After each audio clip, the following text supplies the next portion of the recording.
আজকে ভাবছি আপনাদেরকে ওপর থেকে আমি নিচে ফেলে দেব। হঠাৎ করে এই কথাটা শুনে আপনারা হয়তো ভাবছেন, স্যার এই কথাটা আপনি বলছেন কেন? দেখুন, বিষয়টা হচ্ছে আমরা এতটাই ওপরে চলে গেছি না, আমরা কিন্তু নামতে চাইছি না। আমরা আজ এতটাই মডার্ন হয়ে গেছি যে আমরা জুতো ছাড়া থাকতে পারছি না। এই যে জুতোতে কি বেনিফিট আছে, কি ক্ষতি আছে, ধীরে ধীরে ধীরে ধীরে বিষয়গুলো বোঝাবো। আজকে আমি চলে এসেছি মাঠে। অ্যাকচুয়ালি আমি সকালবেলা বা দুপুরবেলা হোক বা সন্ধ্যাবেলা হোক, আমি কিন্তু খালি পায়ে কিন্তু হাঁটি। আর্থের সাথে কিন্তু কানেক্টেড হয়। এই যে ঘাসের উপর যে হাঁটাটা, এটা কিন্তু আমাদের পজিটিভ যে এনার্জি সেটাকে বাড়ায় এবং নেগেটিভ জিনিসটা কিন্তু সে ডিস্ট্রয় করে ফেলে। তো এই ঘাসের উপর হাঁটার বেশ কিন্তু আমাদের কিন্তু বেনিফিট রয়েছে। এই বেনিফিট আপনার জীবনে কতটা লাভদায়ক আপনি ধীরে ধীরে বুঝবেন। সকালে এবং সন্ধ্যায় খালি পায়ে ঘাসের উপর হাঁটতে বলি, এর বেনিফিট কিন্তু বিশাল। তার কারণ নতুন সেল উৎপন্ন হবে এবং ডেড সেল কিন্তু ধীরে ধীরে কি হয় যে কিডনি পেশেন্টদের ডেড সেল হতে থাকে, এতে আবার জীবিত যে আমাদের কোষ রয়েছে সেটা কিন্তু উৎপন্ন হবে। তো এই ঘাসের পর হাঁটলে আমাদের কিন্তু ডিপ স্লিপ হয়, মানে ঘুম কিন্তু খুব সুন্দর হবে। তো সেই কারণের জন্য আমি আপনাদেরকে বললাম যে আপনাদেরকে আজকে উপর থেকে নিচে ফেলে দিই। এর অর্থটা হচ্ছে যে একটু নিচে আসুন, একটু নিচে আসুন। তার কারণ হচ্ছে দেখুন, আমাদের আর্থ কানেক্টেড থাকতেই হবে। এর কিছু কিছু বেনিফিট আমি বলছি, মাথায় রাখবেন। যারা কৃষক দেখবেন খালি পায়ে কিন্তু কাজ করছে, জমি যাচ্ছে, তারা কি হচ্ছে ঘাসের সাথে মাটির সাথে তারা কিন্তু কানেক্টেড থাকছে। যখন ওনারা কানেক্টেড থাকেন দেখবেন ওনার শরীরে, কৃষকের শরীরে কিন্তু খুব কম শরীরের মধ্যে কিন্তু রোগ এসছে, আর খুব কম ওনাদের জীবন কিন্তু খুব ডিপ স্লিপ। দেখবেন কৃষকরা যখন ঘুমায় তো দেখবেন শান্তি, একদম এক ঘুমে একদম সকাল হয়ে যায়, ঘুমের কোনো ডিস্টার্ব নেই, কিছু নেই। কারণ কি, ওনারা এই মাটির সাথে, এই ঘাসের সাথে, এই আমাদের আর্থের সাথে কি হয়েছেন, কানেক্টেড আছেন। তো এই বিষয়টা দেখুন, ধীরে মিনিমাম 15 মিনিট আমাদের ঘাসের উপর কিন্তু হাঁটা উচিত। এই যে বেনিফিট, এই বেনিফিট কিন্তু আপনারা কমেন্টে লিখবেন।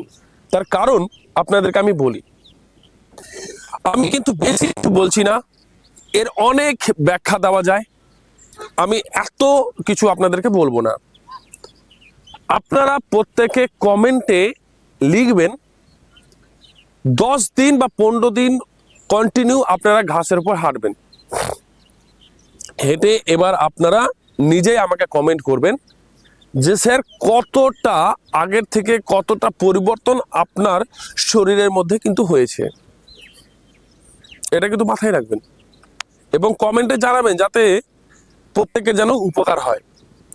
অনেকে কি হয়, অনেকে কিন্তু বিশ্বাস করে না, এবং তার সাথে সাথে আরেকটা জিনিস, অনেকের কিন্তু সময় হয় না। স্যার মর্নিং ওয়াক করবো না ইভিনিং ওয়াক করবো না নাইট ওয়াক করবো? তো বিষয়টা হচ্ছে, আমি কিন্তু এটা কিন্তু বলিনি যে আপনাকে সকালবেলায় আপনাকে ঘাসের উপর হাঁটতে হবে, আমি কিন্তু বলিনি সকালবেলা। আমার কথা হচ্ছে আপনি যখন সময় পাবেন তখন কিন্তু ঘাসের উপর কিন্তু হাঁটবেন। একদম নির্দিষ্ট কোনো সময় নেই যে আপনাকে এখনই হাঁটতে হবে, সকালবেলায় হাঁটতে হবে, ভোর 5টায় হাঁটতে হবে, 6টায় হাঁটতে হবে, 8টায় হাঁটতে হবে, ওইসব কোনো ব্যাপার নেই। কিন্তু ওইসব কোনো ব্যাপার নেই। আমার কথা হচ্ছে, যখনই আপনি সময় পাবেন তখনই কিন্তু আপনি ঘাসের উপর, মাটির উপর থাকুন। এর যে কি বেনিফিট আপনারা আগামী দিন কিন্তু বুঝতে পারবেন। সেই কারণে আপনাদেরকে আমি বলছি যে যারা মাটির সাথে, আর্থের সাথে যারা কানেক্টেড থাকে, দেখবেন তাদের একটা সুন্দর একটা মানে মানসিক অবস্থাও কিন্তু খুব ভালো থাকে, খুব সুন্দর থাকে, তাদের ঘুম ভালো হয়। আর আমি গতকাল যে ভিডিওটা আমি দিয়েছি যে ঘুমের যে বিষয়, দেখুন ঘুম যদি ভালো হয় তবে কিন্তু ব্রেনের সবকিছু কিন্তু ঠিকঠাক কাজ করবে, সব কিছুই ঠিকঠাক কিন্তু কাজ করবে। আর এই ঘুমের জন্য এই ঘাসের উপরে হাঁটা বা আর্থের সাথে কানেক্টেড হওয়া, মাটির সাথে স্পর্শ, নিজের পায়ের হওয়া, এটা কিন্তু বিশাল কিন্তু বেনিফিট। এবার হচ্ছে জুতো, আমরা যদি জুতো সবসময় পরি এবং জুতো ছাড়া তো আমরা চলতে পারবো না, এটা তো অস্বীকার কোনো ব্যাপার নাই। আমি নিজেও বলছি জুতো ছাড়া কি চলা যাবে না? পায়ের মধ্যে সে পাথর লাগবে বা আরো কিছু লাগবে, আমাদের পা কিন্তু কেটে যাবে, রক্ত বেরাবে, সব কিন্তু হবে। জুতো ছাড়া আমি চলতে বলছি না, কিন্তু আমি এটা বলছি যে 24 ঘন্টায় 24 আওয়ার্সের মধ্যে আপনার কি 15 মিনিটও আপনি সময় পাবেন না যে খালি পায়ে আমি হাঁটি, সে মাটির মধ্যে হাঁটি বা ঘাসের উপর হাঁটি, এটা কি সময় পাবেন না? সময় পাবেন। কিন্তু আজকে মানুষ কি হয়ে গেছে, পুরোপুরি ভাবে অলস হয়ে গেছে। এই অলসতার জন্য আমাদের শরীরের মধ্যে, আপনাদের শরীরের মধ্যে এই রোগগুলো কিন্তু দেখা দিচ্ছে।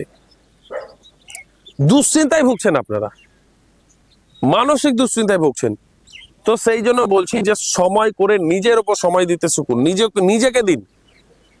আপনি আপনার ওয়াইফকে সময় দিচ্ছেন, ছেলে মেয়েকে সময় দিচ্ছেন, বাবা মাকে দিচ্ছেন, পরিবেশকে বা বন্ধু বান্ধবকে দিচ্ছেন, সবাইকে দিচ্ছেন, দিন না, তাতে কোনো অসুবিধা কোনো না। আত্মীয় স্বজনকে দিচ্ছেন, দিন, সম্পর্ক ভালো রাখতেই হবে। কিন্তু নিজের জন্য সময় কতটা দিচ্ছেন সেটা একবার খেয়াল করেছেন? আপনি যখন অফিস যাচ্ছেন তাড়াহুড়ো করে খাচ্ছেন, আপনার পেটের কতটা 12টা বাজছে এটা খেয়াল করছেন না? হ্যাঁ, সন্ধ্যাবেলা এসে আপনি অ্যাসিডিটির ওষুধ, সকালবেলা আপনি অ্যাসিডিটির ওষুধ, কেন এটা হবে বলুন? কেন হবে?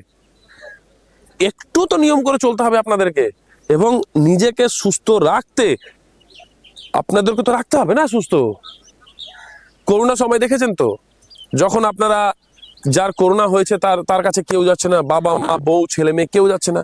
কেন যাচ্ছে না? তার মধ্যে ভাইরাসটা অ্যাটাক করবে তার কাছে গেলে। ওখান থেকে তো বড় শিক্ষা নিতে পারেন আপনারা, বড় শিক্ষা তো ওখান থেকে নিতে পারেন না, যে শরীর যদি আপনার ভালো না থাকে, এই টাকা পয়সা এটা সেটা এগারো বেগারা কিচ্ছুই কিন্তু আপনার কাজে আসবে না। তো শরীরকে সুস্থ রাখুন, ভালো থাকুন। আর 15 মিনিট আপনি ঘাসের উপরে হাঁটুন। যদি সকালে সময় পাচ্ছেন না তো দুপুরে হাঁটুন, দুপুরে পাচ্ছেন না তো সন্ধ্যায় হাঁটুন, সন্ধ্যায় পাচ্ছেন না তো রাত্রে পাচ্ছেন তো রাত্রেও হাঁটুন। যে কোনো সময় যখন আপনি সময় পাচ্ছেন তখন কিন্তু আপনি ঘাসের ওপর কিন্তু হাঁটতে থাকুন। আমরা দেখেছি এবং আমরা খালি পায়ে হাঁটতাম। আমি এখনো 15 মিনিট 20 মিনিট প্রত্যেকটা দিন আমি যখনই সময় পাই আমি কিন্তু হাঁটি। এর মানে এটা নয় যে আমাকে সকালবেলায় হাঁটতে হবে, একদম না। সকালে হাঁটতে হবে কে বলেছে? তো এই হচ্ছে বিষয়, যে যখন আপনি সময় পাবেন তখনই কিন্তু আপনি হাঁটুন, দেখুন সুস্থ থাকবেন। এবং কমেন্টের মাধ্যমে কিন্তু অবশ্যই জানাবেন যে আপনাদের কতটা বেনিফিট কিন্তু পেলেন। এবং এখন থেকে যে ভিডিওগুলো আমি দিচ্ছি প্রত্যেকের কমেন্টের কিন্তু উত্তর কিন্তু আমি সাথে সাথে দিয়ে দিচ্ছি বা একদিনের মাথায় দিয়ে দিচ্ছি, কিন্তু প্রত্যেকের প্রশ্নের উত্তর কিন্তু আমি দিচ্ছি। এই হচ্ছে বিষয়। তো ভালো থাকুন, সুস্থ থাকুন এবং সকলকে ভালো রাখুন। কমেন্ট